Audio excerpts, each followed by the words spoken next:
সাদাত রহমান মরে যাওয়ার আগে ঠকিয়ে গেছে তার বউ ও সন্তানদের, মিথ্যা হুইল বানিয়ে গেছে তনির নামে। এবার সাদাত রহমানকে নিয়ে এক গুচ্ছ অভিযোগ তুলেছে তনি জানান, আমি কি এতটাই লোভী মহিলা?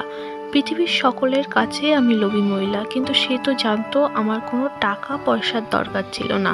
কেন সাদাত রহমান আমার সঙ্গে এভাবে প্রতারণা করলো? তুলেছে নানান অভিযোগ এবং এনেছে আসল সত্য। আদেও কি সাদাত রহমান তাকে ভালোবাসতো, নাকি টাকার লোভ দেখিয়ে শুধু ফাঁসিয়েছিল তনিকে? সবকিছু আছে, সবকিছু প্রমাণ আছে। ওকে, উনি ঢাকা ব্যাংকের বনানী ব্রাঞ্চের ম্যানেজার। এইবার আসেন, উনি আমাকে জানায় যে আপনার হাজবেন্ডের অ্যাকাউন্টে অনলি 1,52,000 না 54,000 টাকা যেন সামথিং, তানবীর 52,000 বা 54,000, অনলি 1,52,000 টাকা আছে। আমি নিজেই লিটারালি মানে জাস্ট আকাশ থেকে পড়ছি ওই মুহূর্তে। তখন আমি বুঝতে পারছি যে আমার লেট হাজবেন্ডের কোনো সেভিংস ছিল না।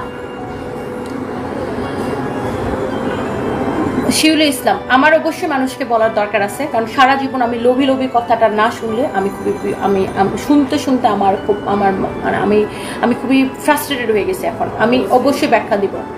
হ্যাঁ, আমি এই লোভী কথা শুনতে আমি আর বাঁচতেছি না। আমি অবশ্যই আমাকে ব্যাখ্যা দিতে দেন। আমি ব্যাখ্যা দিব না, আপনার আবার মানুষ আমার নামে উল্টাপাল্টা গল্প বানাবে, আপনারা আবার সেখানে মজা নেবেন। আমি এগুলো আর সহ্য করতে পারতেছি না। তখন আমাকে উনি জানায় যে সারফ্রাজের ড্যাডির অ্যাকাউন্টে অনলি 1,52,000 টাকা আছে, তার কোনো সেভিংস নাই। আচ্ছা, সারফ্রাজের ড্যাডির অন্য কোনো আর অ্যাকাউন্ট ছিল না। তারপরে সে এই যে উইলের দুইটা যে সঞ্চয়পত্রের আইসিবি দুইটা যে সঞ্চয়পত্রের কথা উল্লেখ করছে, ওই সঞ্চয়পত্রের খোঁজ নেওয়ার জন্য আমি তানবীরকে, আমার ম্যানেজার তানবীরকে, এবং আমার আরেকটা আপু আছে নয়ন আপু, ওনার হাজবেন্ডকে, জামান ভাইকে পাঠাই ওইখানে। তো ওই আইসিবিতে যে তোমরা কি পাইছো, ওই নামে কোনো সঞ্চয়পত্রই নাই, ওই নামে কোনো সঞ্চয়পত্র নাই। আই রিপিট, সারফ্রাজের ড্যাডির নামে কোনো সঞ্চয়পত্র নাই। তাহলে এখন কোয়েশ্চেন আছে, তাহলে সারফ্রাজের ড্যাডি আমাকে কেন একটা উইল করে দিল যেখানে তার কোনো টাকা পয়সা নেই? এই উইলে যে সেই সঞ্চয়পত্রের ও কথা আপনারাও জেনে নিতে পারেন। আমি কিন্তু সঞ্চয়পত্রের নাম্বার সবকিছু আপনাদেরকে দেখাচ্ছি, আপনারাও জেনে নিতে পারেন যে এই নামে কোনো সঞ্চয়পত্র ছিল কিনা, বা আসলে কোনো টাকা পয়সা ছিল কিনা, বা আপনারা ঢাকা ব্যাংকের বনানী ব্রাঞ্চে খবর নিতে পারেন। তো আমি তো অনেক তখন একদম আকাশ থেকে পড়ছি। তখন আমার কাছে খুব মানে খারাপ লাগতেছিল যে সারফ্রাজের ড্যাডি আমার কাছে একটা মানে মিথ্যা উইল সে করে দিয়ে গেল। তখন আমি নিজেকে বুঝতেছি যে মানুষটা হয়তো মানে ওর কাছে আসলে কিছু নাই, বা ওর জমানো কিছু নাই, সে হয়তো এটা আমাকে ডিরেক্টলি বলতে পারতেছিল না। যেহেতু আমি তাকে বলতেছিলাম যে তুমি সারফ্রাজকে কিছু দিয়ে যাও, বাবা হিসাবে তো তোমার দায়িত্ব।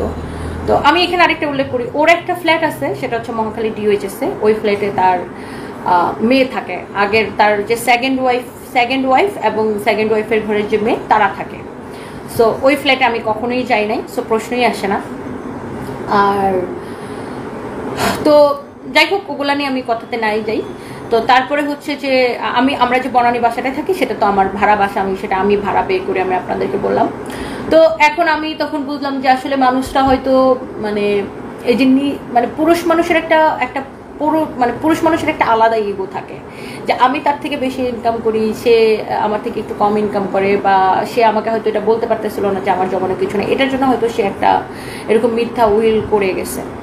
আচ্ছা ঠিক আছে, ওটার জন্য আমি ওকে কখনোই খারাপ বলি না, বা এটার জন্য আমি কখনো তাকে বদদুয়া দিই না, আল্লাহ তাকে বেহেশত নসিব করুক। এটার জন্য আমার কাছে ওইটা খারাপ লাগছে যে একটা মানুষ এতদিন আমার সাথে সংসার করছে, ওকে এটা বুঝলো না যে আমার কাছে টাকা পয়সা কিছু যায় আসে না, টাকা পয়সা থাকলেও কিছু যায় আসে না, না থাকলেও কিছু যায় আসে না। আমার জন্য আসলেই মানে টাকা পয়সার জন্য আমার কিছু যাই আসে না, কারণ আমি না একটা পরিশ্রমী মেয়ে, নিজে ইনকাম করে টাকা ইনকাম করি।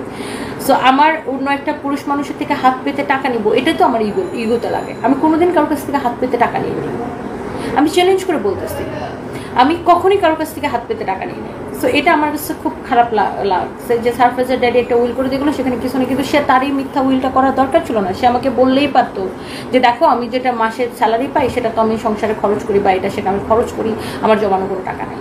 তো তারপরে কিন্তু আমি মন ভাঙা ফেলি নাই। তখন আমি, আপনারা প্রয়োজনে ঢাকা ব্যাংকে যোগাযোগ করেন, প্রয়োজনে আইসিবির ওই নাম্বারগুলো দিয়ে যোগাযোগ করেন।